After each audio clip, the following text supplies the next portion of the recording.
Hi, Claire. Hi, Joshua. I'm excited to chat with you today. I'm excited to be here. Thank you so much for having me on. Yeah, you're such a positive voice in this community, and I really like what you bring I on the appreciate internet, in person, and I think a lot of people are inspired by you. I really appreciate that. Thank you. Sometimes it's called, toxic positivity by certain more chill people in my life, but you got to try. Well, I like to think that I'm pretty chill and I don't find any toxicity in it. I appreciate it. So, what are you doing these days? How are you finding joy? How am I finding joy? I'm rediscovering travel, and travel means for me food and beverage. Everything means food and beverage for me. So, but being able to, I didn't let myself travel internationally at first after my recovery journey because that used to be a very big drinking part of my life. And so I'm letting myself do that again. And it is really fantastic. And the world is bigger than your backyard kind of thing. Yeah, you just had a pretty incredible trip recently, right? Yeah, I went to China and it was an incredible experience and it was really cool. I went with some friends. I went with a friend who I actually used to travel and drink with. So it was very cool having that switch over, and having the same experience with the same people, but, it's equally good, even though completely differently motivated. So, walk me back a little bit. You put rules on yourself, and you weren't allowing yourself international travel. How'd we get to here? Yeah. So back in the day, I would have said travel was my biggest thing when really I think I boiled it down to what did my therapist say once? I was the human embodiment of the flight response, fight or flight. Like I just would genuinely love to get out of places. I would leave and I would travel. And that was an escapism the same way alcohol was. So I loved to leave the country. I got very good at cheap flight hacks, learning all the little algorithms. So you're getting $200 round trip international kind of things. And I would be on a plane a lot.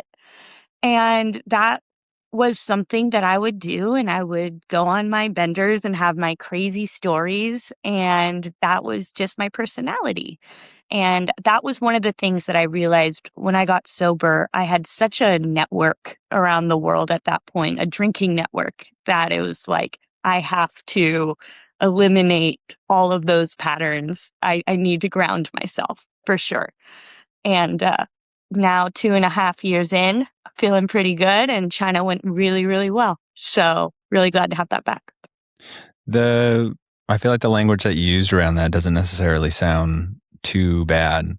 What was going on in your life at the time where it made you want to kind of reconfigure what you were doing? Oh, it was horrible.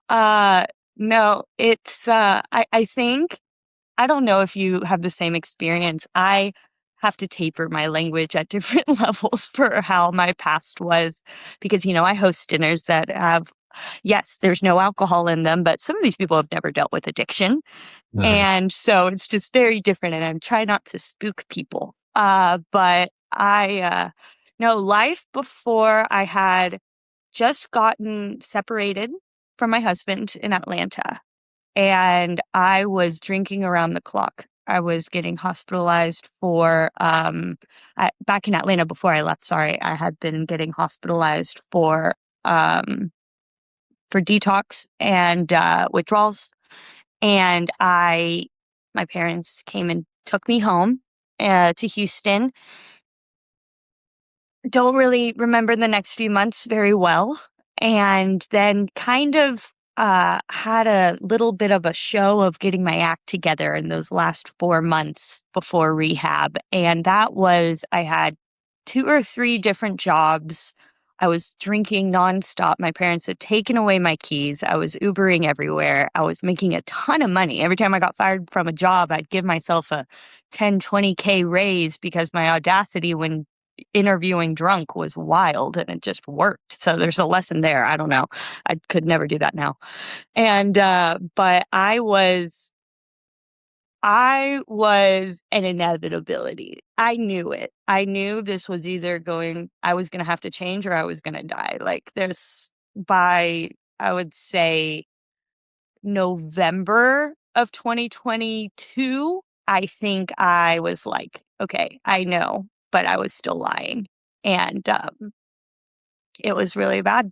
I couldn't wake up without a drink. I couldn't sleep without a drink. I had to wake up in the middle of the night with withdrawals and sneak downstairs to have a drink. I wasn't a functional human. How do you check in with yourself at that time when life feels like so chaotic and you're driven by this need for consumption? Like, what little lights are poking through saying we need a change? I I think I've always been, thanks to a lot of therapy and young trauma, I guess, I've been very self-aware through my adult life. I think I always knew, and more than other people who I hear their stories knew.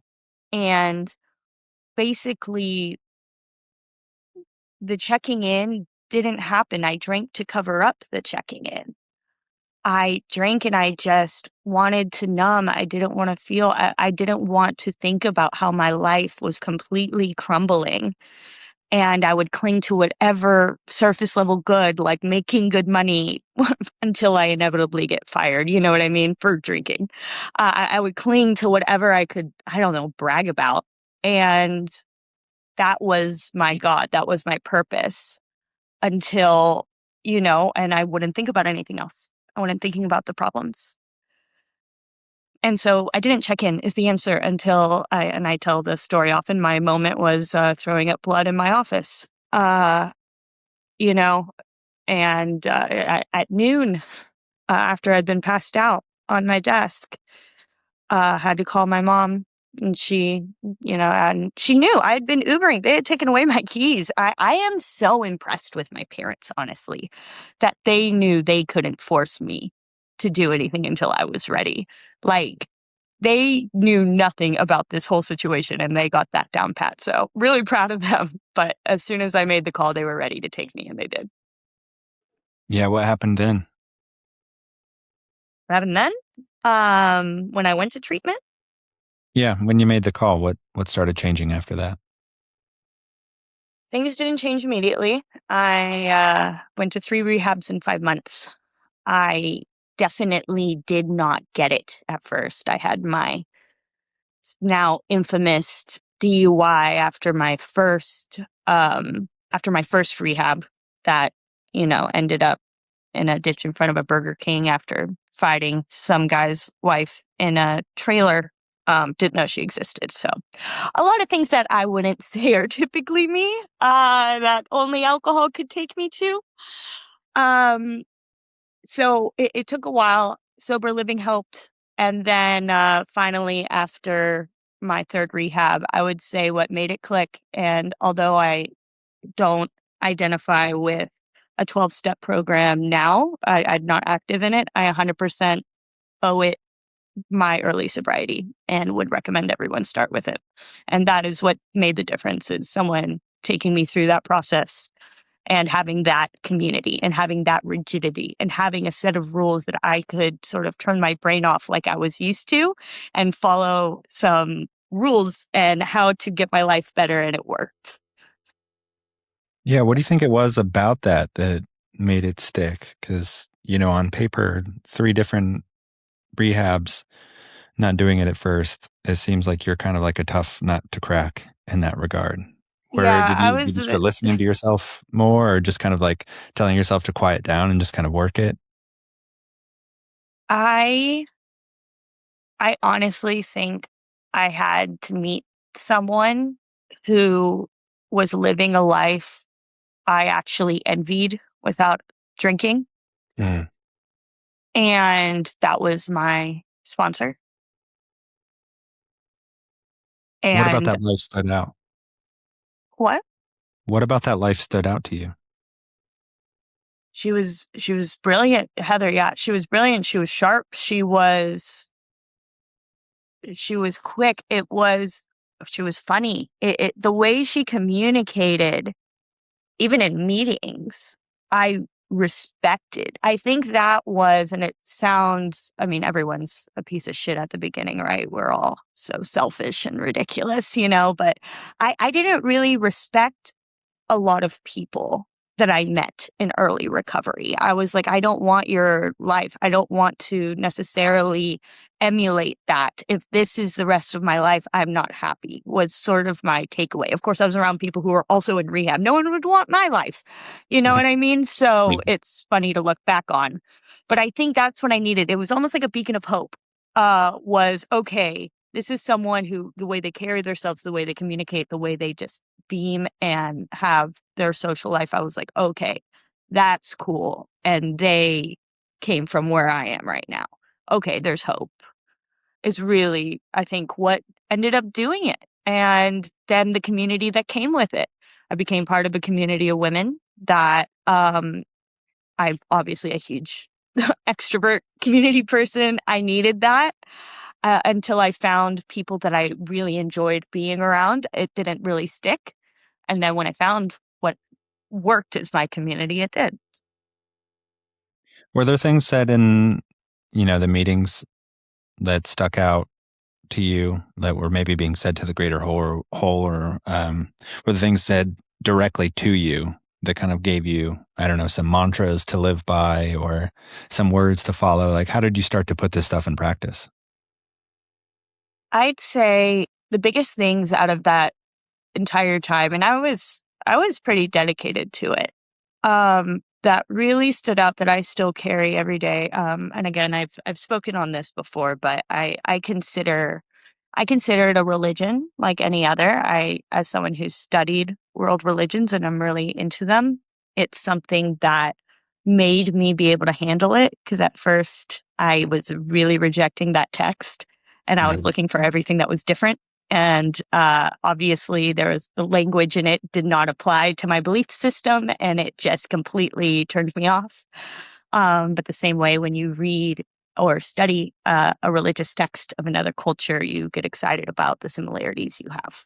And that drives you to want to study it more and to dive into it and see the good of it. And that is what grabbed me. And I reread the book and I was like, oh my gosh, like, yes, I'm all over here. Obviously, there were similarities. I'm an alcoholic, but there was just, I really saw it even in the language that I didn't previously identify with. The biggest thing that I think rings true to me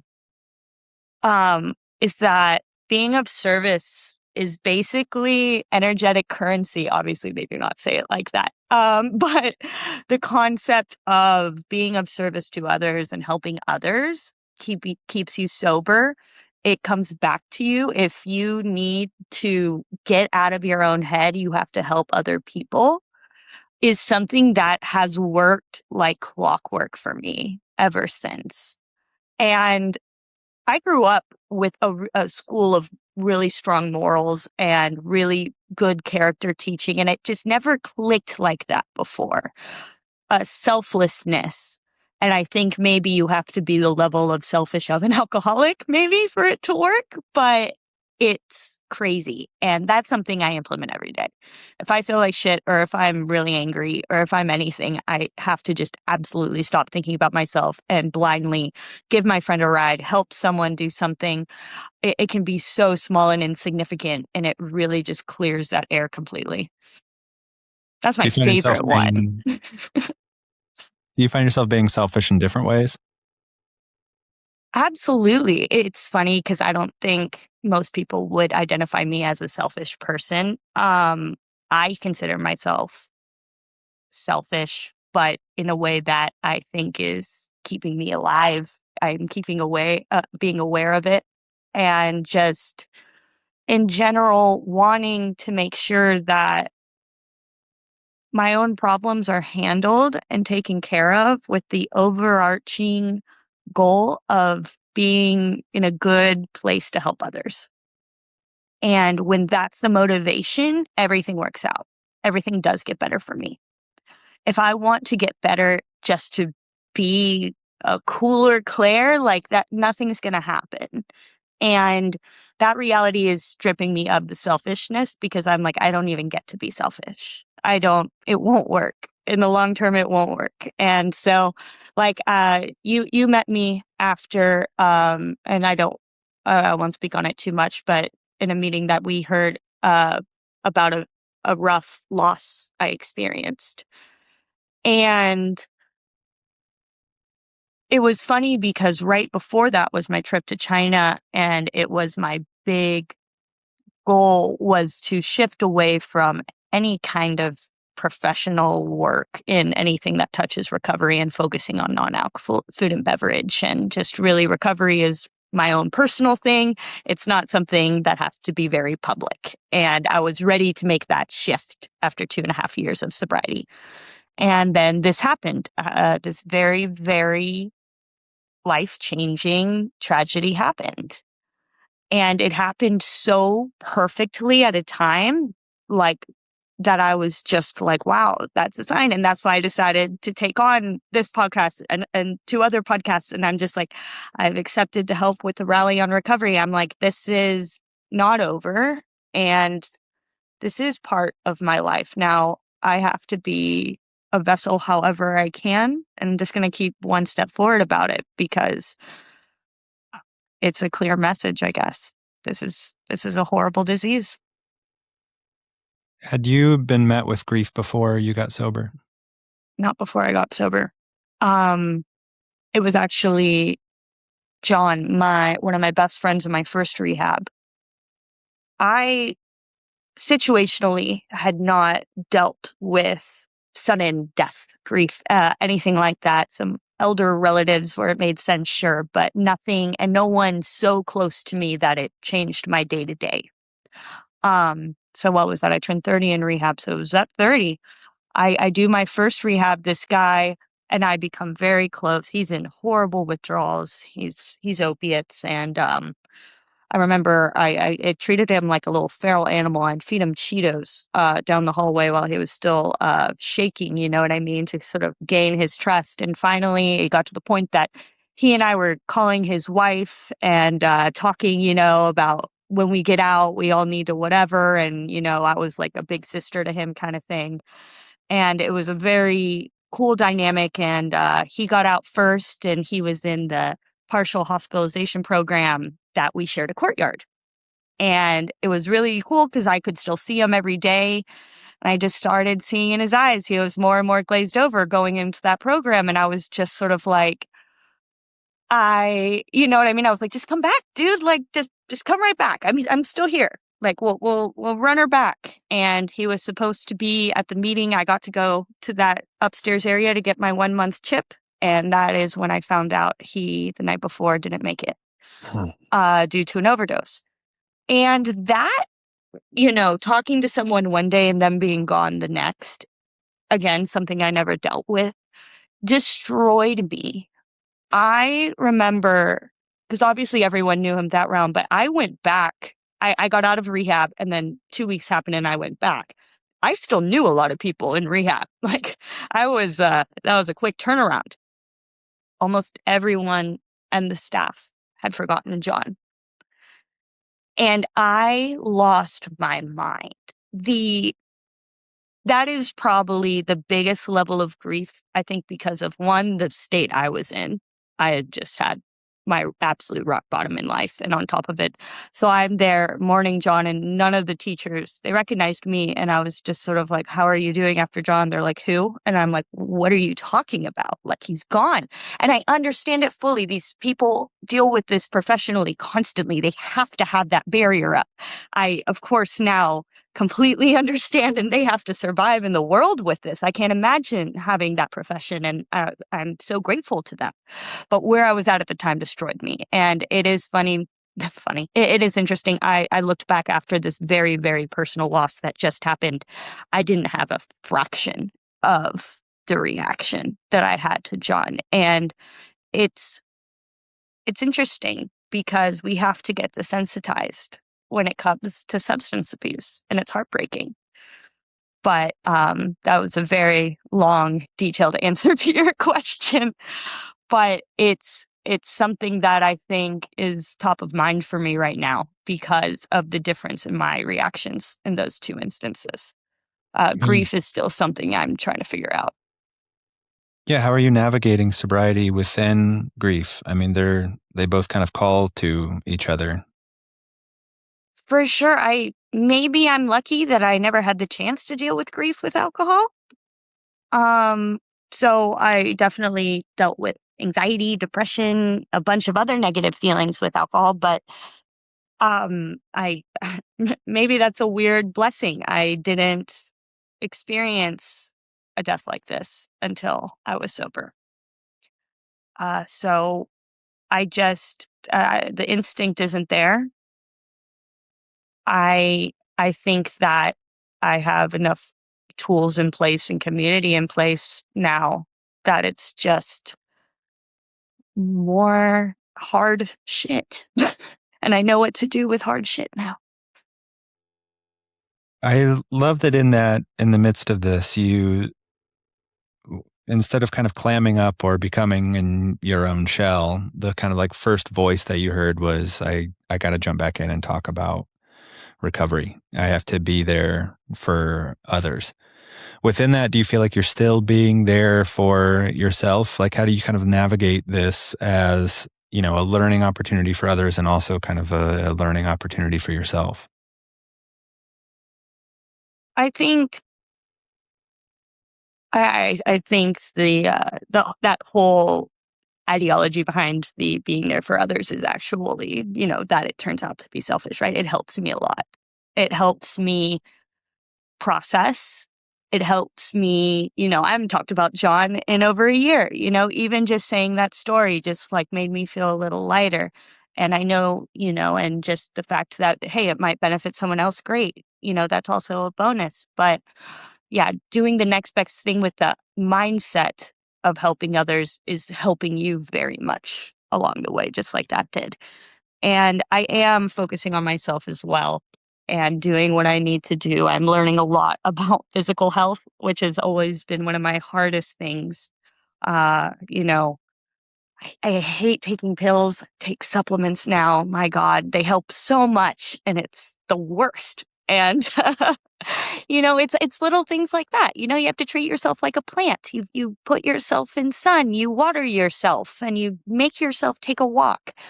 And those things that seem so silly really, really help. And it's what I do. I go back to such basics, and that's what I kind of have done. The 2 weeks since this tragedy have been so full of work.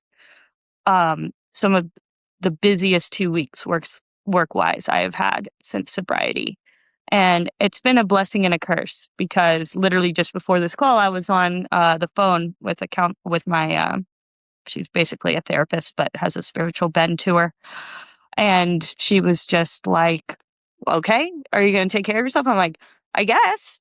Maybe I nap after this podcast. Like, what do I do? And she's just like, what do you mean? What do you do? I'm like, how do I chill? And I am ready for it. I'm ready to be alone with those thoughts to fully process because they need to be. And it is something to honor the person as well. Um, so now that everything is finally tying up in a bow, last few weeks were wild, man. But we're gonna do it. So, early sobriety wears differently than continued sobriety. Um, what did you find out about yourself as the days turned into months and years? How did you feel yourself transition into becoming a sober individual? I recognize my journey was a little different, because a lot of people really thrive on the anonymous aspect of everything, and I did the opposite and blew up my spot in a major way, and just at 3 months sober made an Instagram and had to put it out there to the world because I knew I'd just keep relapsing with people I had drank with around the world, um, until my inevitable death, and unless I really made it part of who I was. I had to do it alcoholically. I had to become so obsessive, and a lot of people make it their personality. So like, oh, I'm going to make it my work, but I didn't go the classic work at a rehab. I was like, I still have to do all the fun stuff I want to do.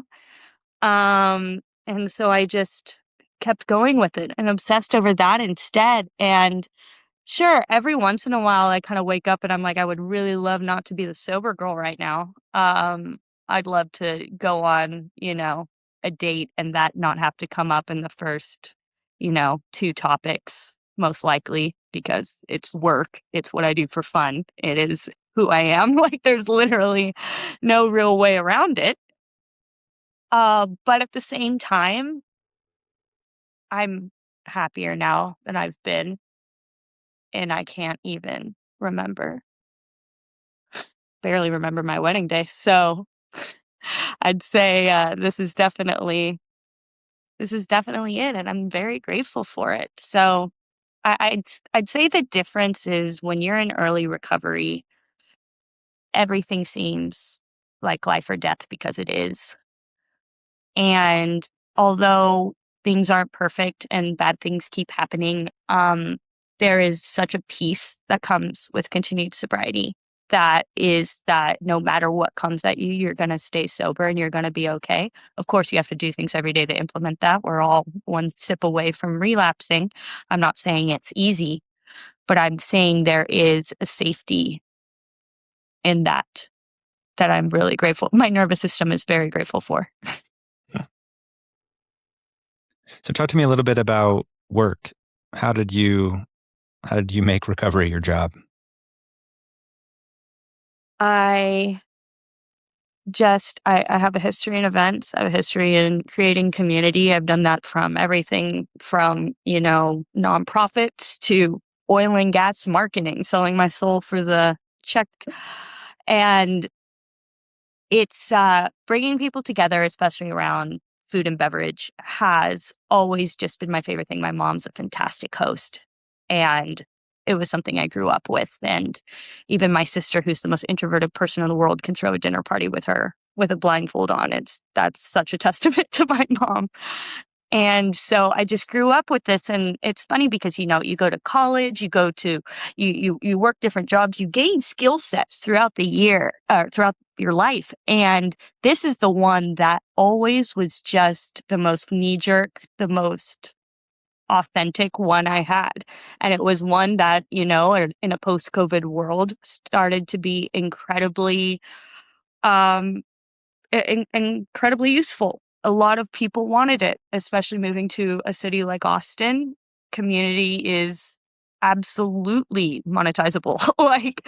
And so it was an easy transition, honestly, especially in this city because people wanted it. And it was a health conscious city. So even those who weren't sober enjoyed not drinking alcohol some days of the week and then going on complete benders the other days. But for my purposes, that was fine. And I'm not their sponsor, and so I'm gonna give them a good time without alcohol. So it was all there, and I had to just create a world I wanted to be in. I needed to create the events I wanted to attend.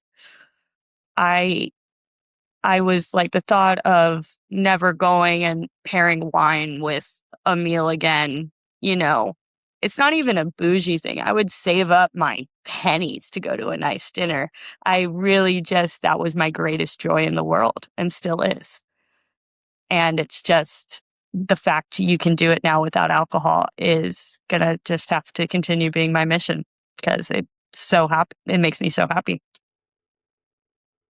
Do you think that you stayed fun or had to become fun again? Oh, I like that question. Um, there's an argument for both, right? You can get philosophical with that, but it also, I, the first thing that came to mind was what my mom said. She, when I got sober, she started calling me a nickname she used to call me when I was young, which was her Sparkle. And finally I forget exactly how it went, but we had a conversation at one point that she was like, "You have your sparkle back. I have my daughter back."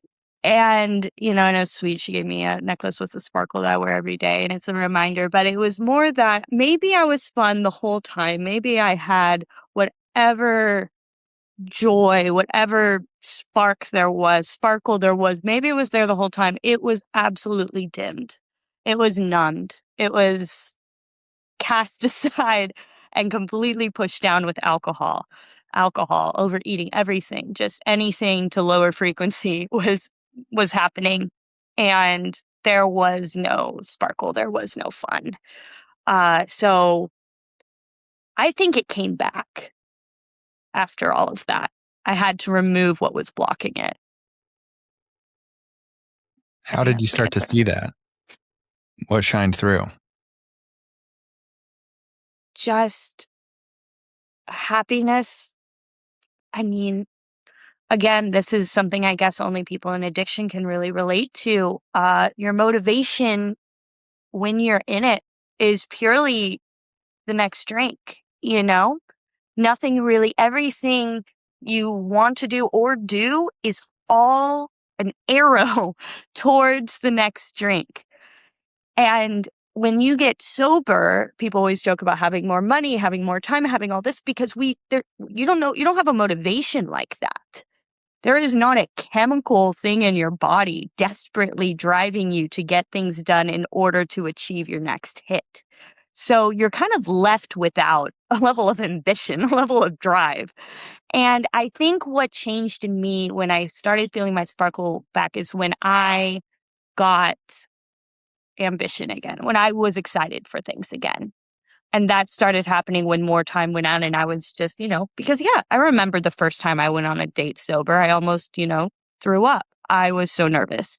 I was like, what am I going to do? What am I going to talk about? Like, I remember the first time I, went to a museum and I wasn't messed up and I was almost like the colors were more muted. And then it was more time went on and I started, doing reps of the things I loved and they started being nice again. And it was like, okay, I was finally detoxing off of the insane mindset of the last 7 years. And I was enjoying it again. And that's when the sparkle came because I wanted to share it with other people. I was like, oh my gosh, this is really, really cool. And oh my God, it's worth it to get through all of that, which I really had my doubts about. And there were a lot of buckets, right? You have the 12-step bucket. You have I don't know, there's different communities that are well established globally as to this can be your community. And it was like finding Ben's friends, finding ones that made sense for me were good. But I was like, I still didn't find the perfect one. And I was like, okay, I know there's others like me, and I wanted people who also weren't in recovery because, like, my mom doesn't drink. She has migraines. She still loves the same things as I do, but she very much as well. She's the biggest advocate for non-alc. Oh my gosh, she'll call Houston restaurants and yell at them about their options. She's a terror, but she's about the cause. We're thankful to her. And so I wanted people like my mom to have a place to be able to do what they love, you know? So just sort of expand past it. How do you how do you sit in the moments of quiet? It's hard. I'm learning. I don't have a lot of quiet, and I know I build my life around that intentionally. The quiet is something I have to schedule into my life now. Um, Before I quit drinking, I would have said I was a 1,000% extrovert that only recharged with other people. And that is still the majority is true. I absolutely need alone time now. And I'm still learning how to do it. It's not natural. And it's so funny blocking off half a day to do nothing in my calendar. But when I'm in it, when I am silent, it's really nice. I'm like, oh my gosh, I didn't realize how tired my body is. I didn't realize that this thing was still bugging me and I really need to think this through, you know? And it's good.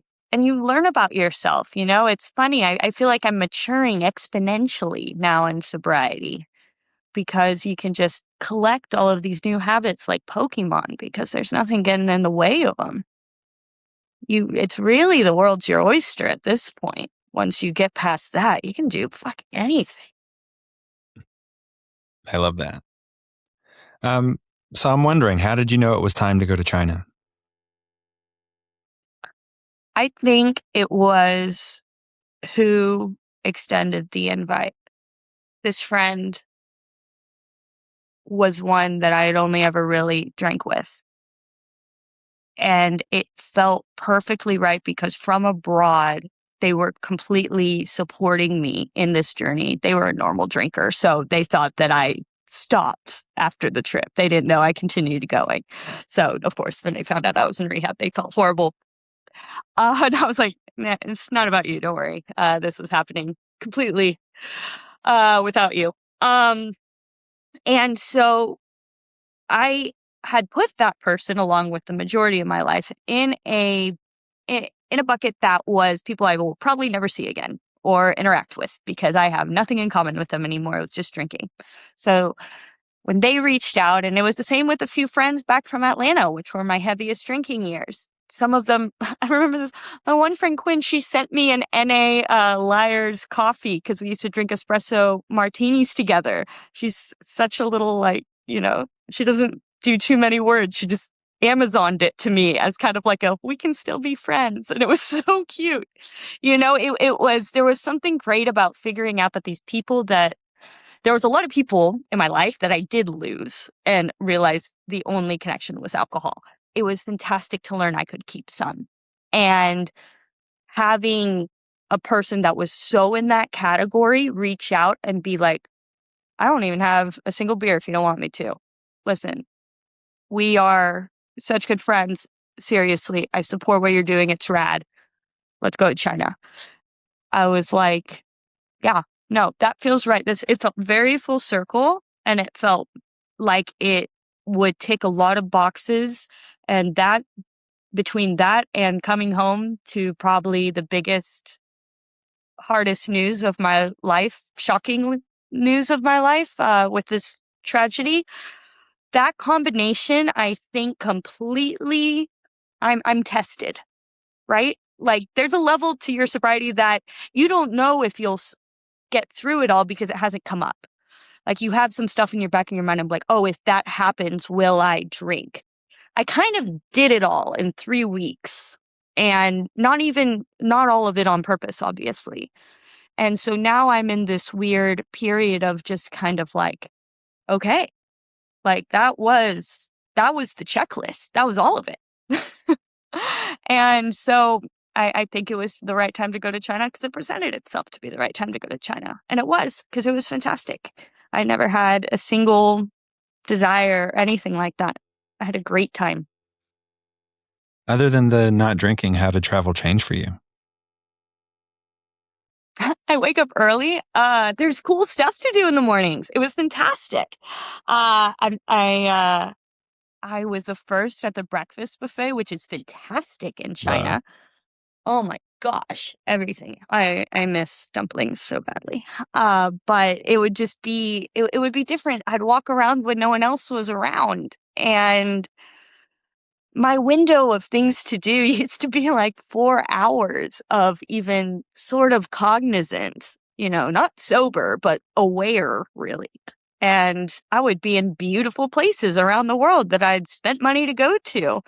And we had a 4-hour window of memory, basically. And how crazy is that? So that was very, very cool to experience for the first time of just, I'd done a lot of US travel and hanging out with friends and stuff, but really going somewhere new, going to an with a totally new language and experiencing a new culture. And getting to do that was so much more time.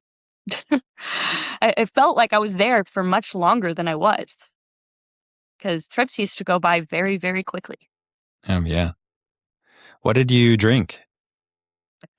I used to drink Pretty much white wine exclusively at the end there, but I used to say white wine or brown scotch because I did like scotch, and I was an oil and gas at the end there, and scotch was, the thing. So, I liked it, but yeah, no, white wine, Boda Box, Pinot Grigio. That was my we were not bougie at all. We were about efficiency. And, it was funny when I got to rehab, I was drinking lemonade like a fiend, and I couldn't figure out why. It was like it was acidity and sugar. I was drinking white wine Right. ingredients, like wild. It's like Minute Maid was, Minute Maid was my god in rehab. What do you drink now? What do I drink now? I drink everything. I still drink white wine, just without the alcohol. I drink lots of NAs. Like, this is what I'm drinking now. I love the Parch Paloma. That's one of my favorite NAs right It's now. delicious. So good. That's such a good brand. And, did a, event with Bjorn and Oddbird last night for Sober Love Supper Club. Bjorn, love So, Olive. yes, Oddbird is probably is my favorite NA wine brand. It's fantastic. I have a red looking at me right there. And, they're fantastic, and the NA scene is so good, and one of my favorite things is people come up to me all the time asking me, "Have you tried this? Have you tried that?" And a lot of time the answer is no. There are so many products, even though I do this for a living, there are so many products I've never heard of, especially globally. And there's so much to explore, and each country has a different culture with alcohol and a different shift they're going through as the world is kind of changing right now. Some of them they aren't changing, some of them they've been changed, and it's really cool. And I want to continue to experience that and see what they're up to. Claire, what do you love about yourself? I'm going to try really hard not to just do a packaged answer for when I get asked something like this. I want to kind of think. Take your What do time. I love about myself? Um, I love I love that I did it. I love that I made it through a lot of really hard times and a lot of hating myself to end up where I am and be someone I'm proud of and be someone that younger me who was struggling so much would be proud of. That's crazy. I heard people saying that forever, right? Be someone your younger self would be proud of, and that just always felt cheesy and stupid, and because it was impossible at the time, right? Because I was the complete opposite of who I'd be proud of when I was young and going through some hard things. I would say I'm finally there, and that's crazy, and I do love that. I would wanna hang out with myself. My 15-year-old self would wanna hang out with this person, and I love that. So, that's my answer. Thanks, Claire. I'm glad you're here. Thanks. I really appreciate it, Josh.